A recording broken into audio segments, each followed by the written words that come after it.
Good touch, bad touch. ఏ వయసులో ఏం జెప్పాలి? 13 ఏళ్ల వయస్సు ఆ పైన టీనేజ్. అటు పెద్ద కాదు, ఇటు చిన్న వాళ్ళగాను తీసి పారేయలేం. ఉరకలెత్తే వయసు, తికమక పెట్టే భావోద్వేగాలు. కానీ ఇదే అత్యంత ముఖ్యమైన, ప్రమాదకరమైన దశ.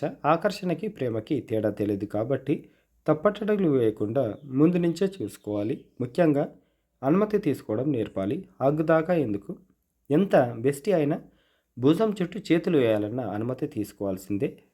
లేదు ఫ్రెండ్స్, రహస్య ప్రేమ అంటూ హగ్, ముద్దు అంటూ బలవంతంగా ఏది చేసినా అది బ్యాడ్ టచ్ కిందికే వస్తుంది అన్న మెసేజ్ వాళ్ళకు బలంగా వెళ్ళేలా చేయాలి.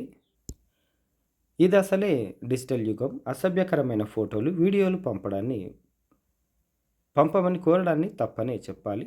వీటి గురించి వివరించే పుస్తకాలు, వీడియోలు చాలానే.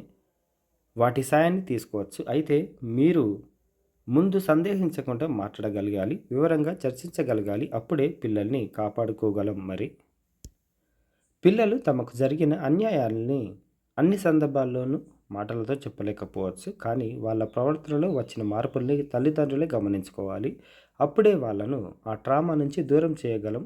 అవేంటంటే, ఎప్పుడు సందడిగా ఉండే బిడ్డ ఒక్కసారిగా ఒంటరిగా ఉండడానికి ప్రయత్నించడం, చిన్న విషయానికి ఏడవడం, నిద్రలో మూత్ర విసర్జన, విపరీతమైన భయం, పలానా వ్యక్తి వస్తున్నారంటే భయపడడం, లేదా వారి వద్దకు వెళ్ళడానికి నిరాకరించడం, ప్రైవేటు భాగాల్లో నొప్పి, దురద లేదా బట్టలపై మరకలు కనిపించడం, వయసుకు మించిన లైంగిక విషయాల గురించి మాట్లాడడం వంటి వాటిని సందేహించాలి.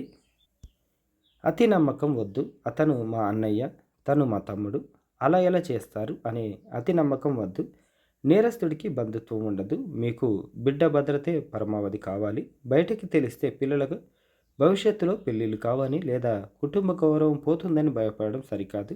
మౌనంగా ఉండడం వల్ల ఆ నేరస్తుడికి మరింత ధైర్యం వచ్చి మీ బిడ్డను లేదా మరో బిడ్డను వేధించే అవకాశం ఉంటుంది. అలానే బంధువులు వచ్చినప్పుడు పెద్దనాన్నకు ముద్దివ్వు, బాబాయ్ ఒడిలో కూర్చో అని బలవంతం చేయకండి. బిడ్డకు ఇష్టం లేకపోతే వారి నిర్ణయాన్ని గౌరవించండి. వారి శరీరానికి వారే యజమానులు అని చిన్నప్పటి నుంచే గుర్తించేలా చేయండి.